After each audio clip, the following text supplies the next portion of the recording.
क्या कभी ऐसा लगा है कि आप अपनी ही जिंदगी में सिर्फ एक दर्शक बनकर रह गए हैं, जहां फैसले आप नहीं बल्कि आपके आसपास का शोर, आपका फोन और वो हजार अधूरी इच्छाएं ले रही हैं जो हर पल आपके दिमाग को नोचती रहती हैं। हम एक ऐसे दौर में जी रहे हैं जहां सुबह आंख खुलते ही हमारा दिमाग किसी और के नियंत्रण में चला जाता है और रात को सोते समय तक हम इतने थक चुके होते हैं कि खुद से बात करने की ताकत भी नहीं बचती।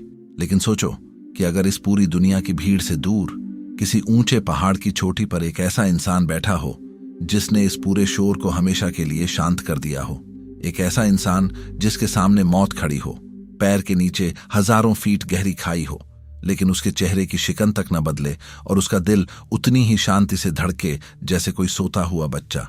हम बात कर रहे हैं मास्टर शी देजियान की, जिन्होंने अपनी जिंदगी को एक ऐसे प्रयोग में बदल दिया जिसे समझना आज के हर उस इंसान के लिए जरूरी है जो अपने ही विचारों के जाल में फंसा हुआ है। लोग अक्सर शांति की तलाश में घर छोड़ते हैं, लेकिन शी देजियान ने जब सुंगशान के उन खतरनाक और दुर्गम पहाड़ों का रुख किया तो उनका मकसद सिर्फ छिपना नहीं था, बल्कि उस सच को आमने सामने देखना था जिसे हम सब रोज नजरअंदाज करते हैं। आज की दुनिया में हम जिसे फोकस कहते हैं वो असल में सिर्फ एक मजबूरी है। हम किसी काम पर ध्यान लगाने के लिए खुद से लड़ते हैं, खुद को डांटते हैं और फिर भी थोड़ी देर में हमारा दिमाग भटक जाता है। लेकिन इन पहाड़ों की ऊंचाइयों पर जहां एक गलत कदम का मतलब सिर्फ और सिर्फ मौत है, वहां फोकस कोई विकल्प नहीं रह जाता। वहां फोकस ही आपकी सांस बन जाता है। जब शी देजियान उस पतली सी चट्टान के किनारे पर खड़े होकर मार्शल आर्ट्स का अभ्यास करते हैं तो उनके दिमाग में बीते हुए कल का कोई पछतावा नहीं होता और न ही आने वाले कल की कोई चिंता होती है। उनके लिए उस वक्त सिर्फ वो एक पल मायने रखता है, वो हवा की सरसराहट, उनके शरीर का संतुलन और उनके भीतर चलती हुई वो गहरी सांस। हम सब अपने जीवन में एक अजीब सी दौड़ दौड़ रहे हैं जहां हमें लगता है कि जितना ज्यादा हम चीजों को इकट्ठा करेंगे, जितने ज्यादा लोगों से हम जुड़ेंगे, हम उतने ही सफल और खुश होंगे। लेकिन इस भिक्षु का माइंडसेट हमें इसके बिल्कुल उलट सिखाता है कि असली ताकत चीजों को जोड़ने में नहीं बल्कि गैर जरूरी चीजों को अपनी जिंदगी से हटाने में है। जब आप पहाड़ों के उस एकांत को देखते हैं तो आपको समझ आता है कि वहां कोई तारीफ करने वाला नहीं है, कोई ताली बजाने वाला नहीं है और न ही कोई आपकी कमियों को देखने वाला है। वहां आप सिर्फ अपने खुद के सच के साथ अकेले होते हैं और यही वो मोड़ है जहां से असली आत्मनियंत्रण की शुरुआत होती है। जब तक आप दूसरों की नजरों में खुद को ढूंढते रहेंगे तब तक आपका दिमाग कभी शांत नहीं हो सकता, क्योंकि दुनिया की पसंद और नापसंद हर बदलते दिन के साथ बदल जाती है। शी देजियान ने अपनी साधना से यह साबित किया कि जब आप पूरी तरह से अकेले होते हैं तो आपके पास भागने का कोई रास्ता नहीं बचता।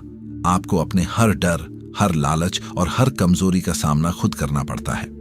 हम अक्सर सोचते हैं कि हमारे दुखों का कारण हमारे आसपास के लोग या हमारी परिस्थितियां हैं, लेकिन असलियत यह है कि हमारा खुद का दिमाग ही हमारा सबसे बड़ा दुश्मन बना हुआ है। यह दिमाग एक ऐसे अनियंत्रित जानवर की तरह है जो हर उस चीज के पीछे भागता है जो चमकीली दिखती है, और जब वो चीज नहीं मिलती तो वो निराशा और गुस्से से भर जाता है। इन चीनी पहाड़ों की गुफाओं में रहकर शी देजियान ने चान और मार्शल आर्ट्स के जिस मेल को जिया है वो हमें सिखाता है कि दिमाग को काबू करने के लिए उससे लड़ना नहीं पड़ता, बल्कि उसे सिर्फ देखना पड़ता है। जैसे बहती हुई नदी में अगर आप कीचड़ को साफ करने के लिए उसमें हाथ पैर मारेंगे तो वो और ज्यादा गंदी हो जाएगी, लेकिन अगर आप उसे कुछ देर के लिए बिल्कुल शांत छोड़ देंगे तो सारा कीचड़ अपने आप नीचे बैठ जाएगा और पानी बिल्कुल साफ हो जाएगा। ठीक इसी तरह हमारा मन भी काम करता है। जब भी जिंदगी में तनाव बढ़े या विचार आपको परेशान करने लगे तो उनसे बचने के लिए नए डिस्ट्रैक्शंस मत ढूंढो, बल्कि कुछ समय के लिए बिल्कुल ठहर जाओ। ठहरने का यह मतलब बिल्कुल नहीं है कि आप कमजोर हो गए हैं या आपने हार मान ली है, बल्कि यह उस असीमित ऊर्जा को वापस समेटने का तरीका है जो आपने फालतू की चीजों में बहा दी थी। आज का इंसान हर वक्त कुछ न कुछ कर रहा है। अगर वो काम नहीं कर रहा तो वो फोन चला रहा है, अगर फोन नहीं चला रहा तो वो किसी से बात कर रहा है।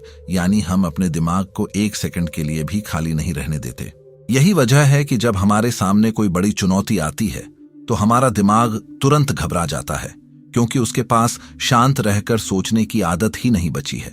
शी देजियान का पूरा जीवन इसी बात का उदाहरण है कि कैसे एक शांत मन सबसे कठिन शारीरिक और मानसिक परिस्थितियों को भी बेहद आसानी से पार कर सकता है। उन्होंने सालों तक केवल सादा भोजन किया, जमीन पर सोए और प्रकृति के थपेड़ों को सीधे अपने शरीर पर झेला, लेकिन इसके बदले उन्हें जो मानसिक स्वतंत्रता मिली उसकी कीमत संसार की किसी भी दौलत से कहीं ज्यादा है। जब आप उनके अभ्यासों को देखते हैं तो आपको महसूस होगा कि उनके हर एक मूवमेंट में एक अजीब सा ठहराव है, जैसे कोई बहती हुई हवा या पिघलता हुआ बर्फ हो। यह ठहराव तब तक हासिल नहीं किया जा सकता जब तक आपके अंदर की उथल पुथल पूरी तरह से शांत न हो जाए, क्योंकि शरीर हमेशा वही दिखाता है जो दिमाग के अंदर चल रहा होता है। अगर आपका दिमाग अशांत है तो आपके हाथ पैर भी कांपेंगे और आपका संतुलन भी बिगड़ेगा, चाहे आप कितनी भी कोशिश क्यों न कर लें। इसलिए असली काम शरीर पर नहीं बल्कि उस अदृश्य शक्ति पर करना होता है जो इस शरीर को चला रही है, यानी आपका अपना माइंडसेट। इस भिक्षु ने पहाड़ों के सन्नाटे में रहकर उस भाषा को समझा जिसे आज की मॉडर्न दुनिया पूरी तरह से भूल चुकी है, और वो भाषा है मौन की भाषा, खुद को जानने की भाषा। जब आप मौन होते हैं तो आपको अपने भीतर की वो आवाजें सुनाई देने लगती हैं जिन्हें आप रोज के शोर शराबे में दबा देते हैं, और वही आवाजें आपको बताती हैं कि आप असल में कौन हैं और आपको किस दिशा में जाना है। हमें लगता है कि पहाड़ों में रहना बहुत आसान है क्योंकि वहां कोई जिम्मेदारियां नहीं हैं, लेकिन असल में वहां की जिंदगी शहर की जिंदगी से कहीं ज्यादा सख्त और अनुशासित है। वहां कोई आपको सुबह उठाने नहीं आता, कोई आपको काम करने के लिए मजबूर नहीं करता। वहां जो कुछ भी है वो आपका अपना आत्म अनुशासन है। अगर आपके अंदर खुद को संभालने की ताकत नहीं है तो वो एकांत आपको पागल कर सकता है, क्योंकि वहां आपके पास अपने विचारों से ध्यान भटकाने का कोई साधन नहीं होता। शी देजियान ने उस एकांत को अपनी कमजोरी नहीं बल्कि अपनी सबसे बड़ी ताकत बनाया और यह दिखाया कि कैसे एक इंसान अपनी इच्छा शक्ति के दम पर अपनी सभी शारीरिक सीमाओं को तोड़ सकता है। उनके इस माइंडसेट को अगर हम अपनी रोजमर्रा की जिंदगी में उतारना चाहते हैं तो हमें पहाड़ों में जाने की जरूरत नहीं है, बल्कि हमें अपने अंदर एक ऐसा छोटा सा पहाड़ बनाना होगा जहां बाहरी दुनिया का कोई भी शोर प्रवेश न कर सके। अपने अंदर के उस शांत कोने को ढूंढना आज की दुनिया में सबसे मुश्किल काम बन चुका है, क्योंकि हमने अपने एकांत को खुद ही खत्म कर दिया है। पहले के समय में जब इंसान अकेला होता था तो वो खुद से बात करता था, अपने विचारों को समझता था और अपने भीतर झांकने की कोशिश करता था। लेकिन आज जैसे ही हमारे पास 2 मिनट का खाली समय होता है, हमारा हाथ तुरंत जेब में जाता है और हम किसी और की जिंदगी को अपने दिमाग में भर लेते हैं। शी देजियान का माइंडसेट हमें यह याद दिलाता है कि जब तक आप अपने खुद के साथ वक्त बिताना नहीं सीखोगे, तब तक आप हमेशा दूसरों के विचारों के गुलाम बने रहोगे। आप वही सोचोगे जो आपको दिखाया जा रहा है, आप वही चाहोगे जो दूसरों के पास है, और इस तरह आपकी अपनी मौलिकता पूरी तरह से नष्ट हो जाएगी। पहाड़ों का वो सन्नाटा असल में एक आईना है जिसमें आपको सिर्फ और सिर्फ अपना असली चेहरा दिखाई देता है, बिना किसी मुखौटे के, बिना किसी बनावट के। जब आप उस आईने के सामने खड़े होते हैं तब आपको समझ आता है कि आपकी आधी से ज्यादा परेशानियां काल्पनिक थीं, जिनका हकीकत से कोई लेना देना ही नहीं था। हम हर वक्त इस बात से डरते हैं कि कहीं हम दुनिया की इस दौड़ में पीछे न छूट जाएं, कहीं लोग हमसे आगे न निकल जाएं। लेकिन मास्टर देजियान की जिंदगी हमें एक अलग ही दृष्टिकोण देती है। वो किसी से रेस नहीं लगा रहे हैं, उनका मुकाबला किसी और से नहीं है, बल्कि वो हर दिन खुद को कल से थोड़ा बेहतर और थोड़ा और शांत बनाने की साधना में लीन है। जब आप इस सच को स्वीकार कर लेते हैं कि आपकी यात्रा सिर्फ आपसे शुरू होती है और आप पर ही खत्म होती है, तो आपके ऊपर से एक बहुत बड़ा बोझ उतर जाता है। फिर आपको किसी को नीचा दिखाने की जरूरत नहीं पड़ती, न ही किसी की सफलता से आपके अंदर जलन की भावना पैदा होती है, क्योंकि आप समझ जाते हैं कि हर इंसान की अपनी एक अलग नियति है। इस भिक्षु ने पहाड़ों की ऊंचाइयों पर रहकर जिस परम आनंद को पाया है, वो किसी बाहरी वस्तु या परिस्थिति पर निर्भर नहीं है, वो उनके भीतर से ही बह रहा है, क्योंकि उन्होंने अपने मन के द्वंद्व को पूरी तरह से समाप्त कर दिया है।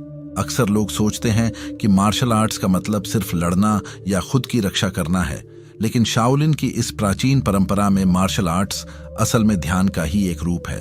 जब शी देजियान अपनी कला का प्रदर्शन करते हैं तो वो कोई आक्रामक खेल नहीं खेल रहे होते, बल्कि वो प्रकृति की ऊर्जा के साथ एकरूप हो रहे होते हैं। उनके मूवमेंट्स में जो लचीलापन और जो ताकत दिखाई देती है, वो उनके मानसिक संतुलन का ही एक बाहरी रूप है। जब दिमाग में कोई शंका नहीं होती, जब दिल में कोई डर नहीं होता तो शरीर अपने आप उस सर्वोच्च क्षमता के साथ काम करने लगता है जिसकी आपने कभी कल्पना भी नहीं की होगी। हम अपनी रोजमर्रा की जिंदगी में छोटी छोटी बातों पर अपना आपा खो देते हैं। कोई गाड़ी आगे निकाल ले तो हमें गुस्सा आ जाता है, कोई कुछ कड़वा बोल दे तो हमारा पूरा दिन खराब हो जाता है। इसका मतलब साफ है कि हमारे दिमाग का रिमोट कंट्रोल हमारे हाथ में नहीं बल्कि दुनिया के हर उस इंसान के हाथ में है जो हमें प्रभावित कर सकता है। जरा सोचिए कि क्या आप सच में एक स्वतंत्र इंसान हैं अगर कोई भी राह चलता व्यक्ति आपके मूड को खराब कर सकता है या आपको उकसा सकता है। शी देजियान का माइंडसेट हमें अपने उस रिमोट कंट्रोल को वापस अपने हाथ में लेना सिखाता है। वो हमें सिखाते हैं कि बाहरी दुनिया में चाहे कितना भी तूफान क्यों ना आया हो, आपके भीतर का समंदर हमेशा शांत रहना चाहिए। जब आप अपने विचारों के प्रति सचेत होने लगते हैं तो आप यह देखना शुरू करते हैं कि कैसे एक छोटा सा विचार धीरे धीरे बढ़कर एक बड़े तनाव का रूप ले लेता है। अगर आप उस विचार को शुरुआत में ही पकड़ लें और उसे अपने ऊपर हावी न होने दें तो आप खुद को एक बहुत बड़ी मानसिक थकावट से बचा सकते हैं। यह सब कुछ रातों रात नहीं होता। इसके लिए एक बहुत गहरे अभ्यास और अनुशासन की जरूरत होती है। ठीक उसी तरह जैसे मास्टर देजियान ने सालों तक उन ठंडे पहाड़ों में रहकर अभ्यास किया है। उनकी इस जीवन शैली से हमें जो सबसे बड़ी सीख मिलती है वो है निरंतरता की ताकत। क्योंकि पहाड़ पर एक दिन साधना करना आसान हो सकता है, लेकिन हर दिन हर मौसम में बिना किसी नागे के उसी अनुशासन को बनाए रखना ही एक साधारण इंसान को मास्टर बनाता है। आज की पीढ़ी की सबसे बड़ी कमजोरी यही है कि हम शुरुआत तो बहुत जोश के साथ करते हैं, लेकिन जैसे ही शुरुआती रोमांच खत्म होता है हमारा अनुशासन भी गायब हो जाता है। हम 2 दिन मेडिटेशन करते हैं और तीसरे दिन उम्मीद करते हैं कि हमारा दिमाग पूरी तरह से शांत हो जाए, लेकिन हम यह भूल जाते हैं कि जिस दिमाग को हमने सालों से अशांत रहने की ट्रेनिंग दी है वो 2 दिन में कैसे बदल सकता है।